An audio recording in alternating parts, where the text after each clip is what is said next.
Like your enthusiasm. You right there. With all of the voices that you do, like Chopper and Eve from Black Cat, they're so different from the roles you normally play. Is there anything special that you do to prepare for them before you start recording, or? As far as preparing for different characters, it's one of those things that you kind of have to learn to be able to get into it like that.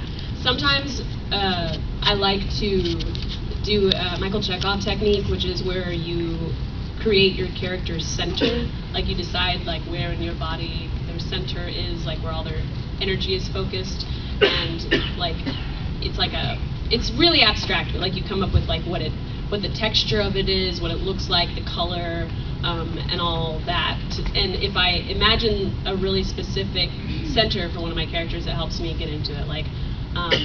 Like CL, I imagined his center was an actual a bleeding pussy heart that was in like the center of his chest, and that's so anytime that I would get into CL, that's what I would immediately think of, and I would envision this bleeding pussy heart in my chest cavity, just beating away.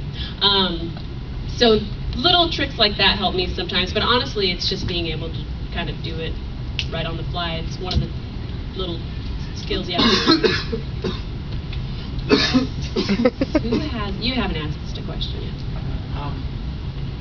Some of the actors have a line that they say, especially if they're playing multiple characters in the same show, that they give that character, and they know how that line is always going to sound. Yeah, the reference line. Right, yeah. The reference line. So what are some of your reference lines that you've had? The only one that I really remember is Tamamaz and Sergeant Frog. His reference line was, "What's all the hullabaloo?" That's the only one I remember. And then with Chopper, I just go like, "Chopper! Chopper! And Chopper!" And then for like Miharu, I would just Miharu and like a lot of the boys that I voiced, I'm just like, "I'm a boy, I'm a boy, I'm a boy, I'm a boy, I'm a boy." I say that over and over again. I feel like I'm a boy.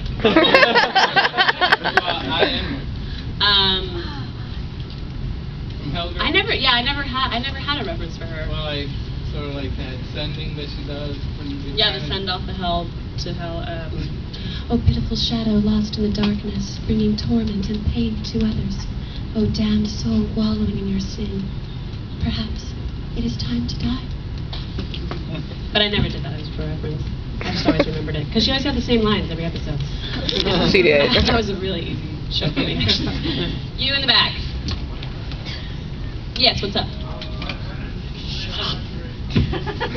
I'm sorry, not you, my phone. Please continue. If it was Lucy Christian. I have no idea. No. I'm sorry, I don't know anything about that show. Cool. Yes, you. Can you say a line from Chivitalia? I was going to ask that. By any chance, do you serve a pasta here? And then the dude behind her. Between Brina and Kagura, who do you think would win in a rap battle? Oh, Kagura, definitely. I'm terrible at rapping. It's just Kagura that's really good. You. Me? Yeah, yeah. I really do love Black Cat. I really I watch it all. I mean, I watch it over and over again. But could you, two questions? Number one, how do you feel by playing Eve? How do you feel like maybe some kind of emotional feeling while playing the character? And number two, could you please say one of your favorite lines from Black Eve? Cat? Yeah, from Cool. Eve Black Cat. Eve, I loved voicing on Eve because I got to play opposite Brandon Potter. Brandon Potter is one of my best friends from like since I was 15 years old. He was actually the minister at our wedding. He got ordained online.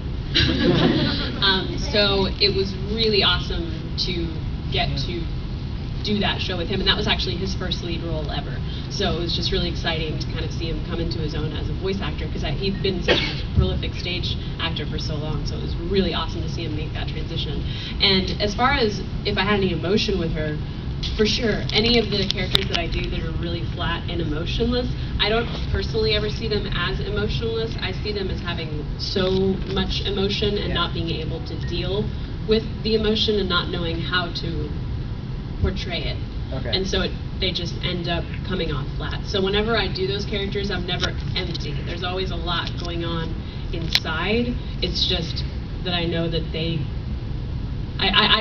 I think it's just that they don't know how to express that. So they just don't, even though it's still there. And then my favorite line from Eve was, I smell blood. Hey! You in the corner there. All the voices that you've done over the years, what's your favorite? Of all the characters that I've done? Yes. I have a lot of favorite characters. Natsuki and Summer Wars, obviously, because of the emotional connection. Maho and Beck, because she was one of my first leads ever, and there were a lot of things about her life that really paralleled mine. And let's see, Tamama and Sergeant Frog is one of my favorite comedic roles ever, but so is also Chopper, but on a different level. Who else? I mean, Ciel and Black Butler, I think, is such a rich character, just as far as stuff to play with. He's also one of my favorites. And then Holo is the same way, but on like a totally different level. Those are probably my tops as far as characters I love, but I mean, I really do. I know we say it all the time, but we really do love all the characters we do, because we love what we do, because it's awesome. You in the glasses and the white shirt. All right. My two-part question. First of all, Unacceptable. Sit down. all right. You were the voice for Rei Ayanami, Evangelion, Sociology. Rei comes off as kind of unlike having sealed up emotion. Rei literally generally has no emotion. Right. Was she a hard character for you to portray? Rei is actually not a hard character for me to do at all, because I do those kind of flat characters a lot. But like I was saying about Eve, I feel the same way about Rei. Even though she comes across as having zero emotion, I think she has an insane amount of emotion.